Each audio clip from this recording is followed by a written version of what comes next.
Cost அக்கௌண்டிங்கில் reconciliation topic பார்க்கலாம். Transaction வந்து ஒரு 5 பாயிண்டில் தான் இருக்கும் அவங்க கொடுக்குற டிரான்சாக்ஷன்ஸு. ஸோ அதில் எதுன்னு ஃபஸ்ட் பார்த்துக்கலாம். Only in financial accounts, only in cost accounts, depreciation மெத்தடில் அமௌண்ட் டிஃப்ரென்ஸ் வருது. அதே மாதிரி ஸ்டாக், ஓப்பனிங் ஸ்டாக், க்ளோசிங் ஸ்டாக்கில் டிஃப்ரென்ஸ் வருது. அடுத்து அண்டர் ஆர் ஓவர் ரெக்கவரி. ஓகேவா? இப்போ நம்ம வந்து சாதாரணமாக பிஆர்எஸ் பண்ணுவோம். இது வந்து காஸ்ட்டுன்னு வச்சுக்கோங்க, இது வந்து ஃபினான்ஸ். ஓகேவா? இது காஸ்ட்டு, இது ஃபினான்ஸு. ஸோ இப்போ இங்கே என்ன சொல்லியிருக்காங்க, ஒன்லி இன் ஃபினான்ஷியல் அக்கௌண்ட்ஸ், அதாவது ஃபினான்ஷியல் எக்ஸ்பென்சஸ் இருந்துச்சுன்னா, இப்போ ஃபினான்ஷியல் எக்ஸ்பென்சஸ் அதிகமாக இருந்துச்சுன்னா என்ன இருக்கும், ஃபினான்ஸில் ப்ராஃபிட் கம்மியாக இருக்கும். கரெக்டாக? ப்ராஃபிட் கம்மியாக இருந்துச்சுன்னா நம்ம காஸ்ட்டை மட்டும்தான் நம்மளால் மாற்ற முடியும். ஏன்னா நம்ம வந்து இப்போ படிக்கிறது காஸ்டிங். ஸோ ஃபினான்ஷியல் எக்ஸ்பென்ஸ் மட்டும் இருந்ததுன்னா அது ஏற்கனவே வந்து ப்ராஃபிட்டை கம்மி பண்ணியிருக்கும். அப்போ நம்ம காஸ்ட்டில் என்ன பண்ணணும், கம்மி பண்ணணும். ஓகேவா? ஸோ ஃபினான்ஷியல் எக்ஸ்பென்ஸை மைனஸ் பண்ணுவோம். அடுத்து ஃபினான்ஷியல் இன்கம். அப்போ ஃபினான்ஸ் அக்கௌண்ட்டில் இன்கம் அதிகமாக இருக்குது, அப்போ ப்ராஃபிட்டும் அதிகமாக இருக்குமா? ஸோ மேலே போயிடுச்சு. அப்போ காஸ்ட் அக்கௌண்ட் என்ன பண்ணணும், அதையும் ஆட் பண்ணணும், மேலே கொண்டு வரணும். ஓகேவா? நம்ம ரெண்டுத்தையும் ஈக்குவல் பண்ணுறோம். ரெக்கன்சிலேஷன்னா ரெண்டுத்தையும் மேட்ச் பண்ணுறது. ஸோ இப்போ ஃபினான்ஷியல் இன்கமில் அதிகமாக இருக்குன்னா ஃபினான்ஸோட ப்ராஃபிட்டும் அதிகமாக இருக்கும். ஸோ காஸ்ட்டோட ப்ராஃபிட்டை அதிகம் பண்ணணுன்னா ஆட் பண்ணணும். Okay, add. இப்போ ஒன்லி இன் காஸ்ட் அக்கௌண்டிங். அப்போ காஸ்ட் அக்கௌண்டிங்கில் மட்டும் எக்ஸ்பென்சஸ் இருக்குது. அப்போ காஸ்ட் அக்கௌண்டிங்கில் ப்ராஃபிட் என்ன ஆயிருக்கும், கம்மியாக இருக்கும். அப்போ ஃபினான்ஷியல் அக்கௌண்ட் மேலே இருக்குது, நம்ம காஸ்டிங்கை மட்டும்தான் மாற்ற முடியும். அதனால காஸ்டிங்கை ஆட் பண்ணுவோம். ஓகேவா? அதே மாதிரி டிப்ரிசியேஷன்லேயும் பாருங்கள், டிப்ரிசியேஷன் 2 அமௌண்ட்டும் கொடுத்துருப்பாங்க, காஸ்ட்டில் இவ்வளோ, ஃபினான்ஸில் இவ்வளோ. ஸோ இப்போ ஃபினான்ஸில் வந்து அதிகமாக இருக்குதுன்னு வச்சுக்கோங்க, ஃபினான்ஸில் டிப்ரிசியேஷன் அதிகமாக இருக்குது. அப்படின்னா என்ன, எக்ஸ்பென்ஸை அதிகம் பண்ணியிருக்காங்க. அப்படின்னா என்ன, ப்ராஃபிட்டை கம்மியாக இருக்குது. ஃபினான்ஸில் எக்ஸ்பென்ஸ் அதிகம்னா ப்ராஃபிட்டை டவுன் பண்ணியிருக்கா, அப்போ காஸ்டிங் என்ன பண்ணணும், அதையும் டவுன் பண்ணணும். ஓகே, இதே மாதிரி தான் இதுவும். இப்போ ஓப்பனிங் ஸ்டாக்கை வந்து எக்ஸ்பென்ஸாக எடுத்துக்கோங்க, ஏன்னா எப்போவுமே அது டெபிட்டில் இருக்கா, அதனால் அது வந்து எக்ஸ்பென்ஸ். க்ளோசிங் வந்து கிரெடிட்டில் இருக்கா, ஸோ அதை வந்து இன்கமாக கன்சிடர் பண்ணும். ஸோ இப்போ ஃபினான்ஷியல் அக்கௌண்ட்ஸில் ஓப்பனிங் ஸ்டாக் அதிகமாக இருக்குதுன்னு சொல்கிறாங்க. அப்போனா என்ன, எக்ஸ்பென்ஸு ஃபினான்ஸ் அக்கௌண்ட்டில் அதிகமாக இருக்குது, அப்போ ப்ராஃபிட்டு கம்மியாக இருக்குமா? ஸோ காஸ்ட்டையும் கம்மி பண்ணணும். ஸோ ஓப்பனிங் ஸ்டாக் ஃபினான்ஸில் அதிகமாக இருந்துச்சுன்னா நம்ம காஸ்டிங்கில் மைனஸ் பண்ணுவோம்.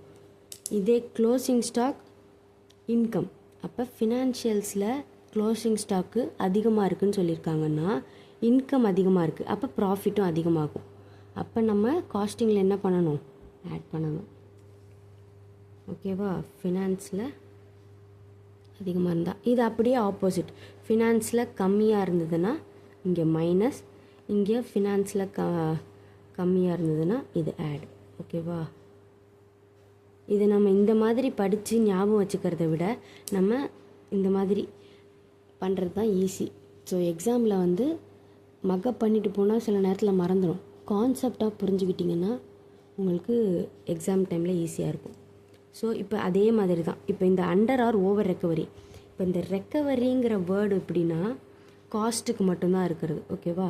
ஸோ காஸ்ட்டில் வந்து ரெக்கவரினா என்ன சொல்லுவாங்க, அண்டர் ரெக்கவரினா ஆக்சுவல் எக்ஸ்பென்ஸ் வந்து என்ன ஆயிருக்கு, கம்மியாக இருக்குது. ஓகேவா? ஸோ அண்டர் ரெக்கவரினா, ஓவர் ரெக்கவரினா ஆக்சுவல் எக்ஸ்பென்சஸ் கம்மியாக இருக்குது. அப்படின்னா எங்கே கம்மியாக இருக்குது, ஆக்சுவல் எக்ஸ்பென்சஸ் வந்து அதிகமாக இருந்திருக்கு, ஆனால் நீங்கள் காஸ்ட்டில் எக்ஸ்பென்ஸை கம்மியாக போட்டிருக்கீங்க. ஓகேவா? அப்போ ஃபினான்ஷியல்ஸில் அதிகமாக இருக்குதுன்னு அர்த்தம். கரெக்டாக? அப்போ காஸ்ட் என்ன பண்ணணும், ஃபினான்ஸில் எக்ஸ்பென்ஸ் அதிகமாக இருக்குது, ஆக்சுவல் எக்ஸ்பென்சஸ்னாலே ஃபினான்ஸுன்னு ஞாபகம் வச்சுக்கோங்க, ரெக்கவரினா காஸ்ட்டுன்னு ஞாபகம் வச்சுக்கோங்க. ஸோ அண்டர் ரெக்கவரின்னு வந்ததுன்னா அது வந்து காஸ்டிங். ஸோ காஸ்டிங்கில் எக்ஸ்பென்சஸை கம்மி பண்ணியிருக்கீங்க. அண்டர் ரெக்கவரினா காஸ்டிங்கில் எக்ஸ்பென்சஸை கம்மியாக போட்டிருக்கீங்க. அப்போ என்ன இருக்கும், அதோட ப்ராஃபிட் அதிகமாக இருக்கும். எக்ஸ்பென்சஸ்ஸை கம்மியாக போட்டிருக்கீங்கன்னா ப்ராஃபிட்டு அதிகமாக இருக்கும். ஸோ என்ன பண்ணணும், ஃபினான்ஸுக்கு கொண்டு வரத்துக்கு மைனஸ் பண்ணணும். ஓகேவா? இது ஓவர் ரெக்கவரி அப்படின்னா என்ன, காஸ்ட்டில் எக்ஸ்பென்சஸை அதிகம் பண்ணியிருக்காங்க, அப்போ ப்ராஃபிட்டை கம்மியாயிருக்குமா. இப்போ ஃபினான்ஸ் மேலே தான் இருக்குது, அப்போ என்ன பண்ணணும், ஆட் பண்ணணும். அவ்வளோதான், இவ்வளோ தான். இந்த டிரான்சாக்ஷன்ஸ் மட்டும்தான் எக்ஸாமில் வரும். ஓகேவா? இப்போ வந்து ஒரு கொஷின்ஸ் பார்க்கலாம். இப்போ வந்து இது கொடுத்துருக்கான். ஃபினான்ஸ் அக்கௌண்ட்டில் வந்து 67,800, காஸ்ட் அக்கௌண்ட் வந்து லாஸு 35,400. இப்போ ஒன்றா படிச்சிடலாம். இப்போ வந்து ஏஓஹெச் அண்டர் ரெக்கவரி அப்போனா என்ன, ஏஓஹெச் அண்டர் ரெக்கவரினா என்ன சொல்லியிருக்கேன், காஸ்ட்டில் சொல்லியிருக்கேன். அண்டர்னா காஸ்ட்டில் எக்ஸ்பென்சஸை கம்மியாக போட்டிருக்க, அப்போ ப்ராஃபிட்டை அதிகமாக இருந்திருக்கும். இப்போ நீ என்ன பண்ணணும், ஃபினான்ஷியல்ஸ்க்கு கொண்டு வரத்துக்கு மைனஸ் பண்ணணும். ஓகே, அடுத்து எஃப்ஓஹெச் ஓவர் ரெக்கவரினா என்ன, ரெக்கவரினாலே காஸ்ட்டில் எக்ஸ்பென்சஸை அதிகம் பண்ணியிருக்க, அப்போ ப்ராஃபிட்டு என்ன இருக்கும், கம்மியாக இருக்கும். ஃபினான்ஷியல்ஸ்க்கு ஏற்ற மாதிரி கொண்டு வரணுன்னா ஆட் பண்ணணும். அடுத்து டிப்ரிசியேஷன் அண்டர் சார்ஜ் இன் காஸ்ட், இதே தான் அண்டர் ரெக்கவரி மாதிரியே தான்.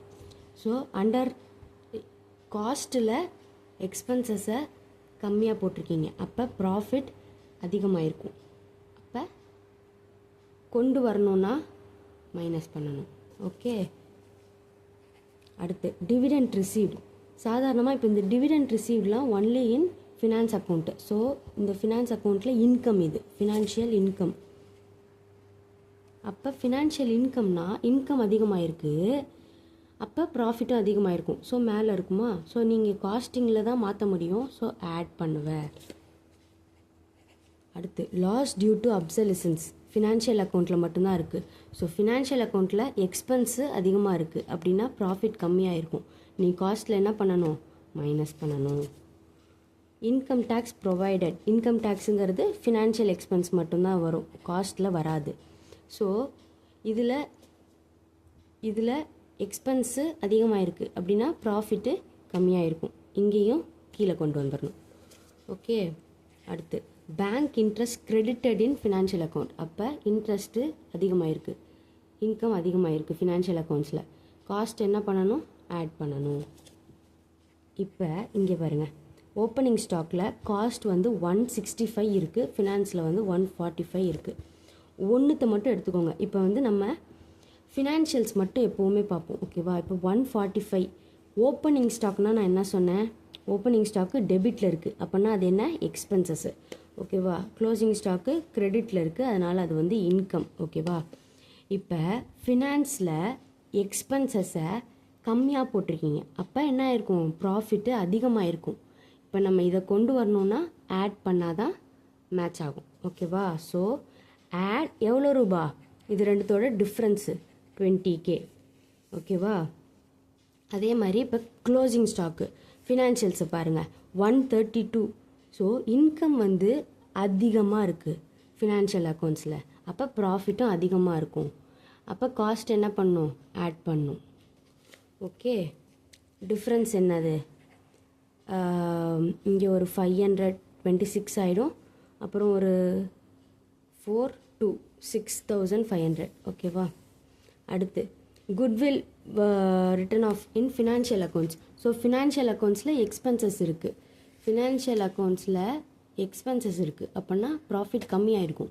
நீ என்ன பண்ணணும், இதையும் கம்மி பண்ணணும். ஓகே, அடுத்து நோஷ்னல் ரெண்ட் இன் காஸ்ட்டில் எக்ஸ்பென்சஸ் இருக்குது, அப்போ ப்ராஃபிட் என்ன ஆயிருக்கும், கம்மியாக இருக்கும். ஆனால் ஃபினான்ஷியல் அக்கௌண்ட்ஸ் இங்கே இருக்குது, நீ என்ன பண்ணணும், ஆட் பண்ணும்.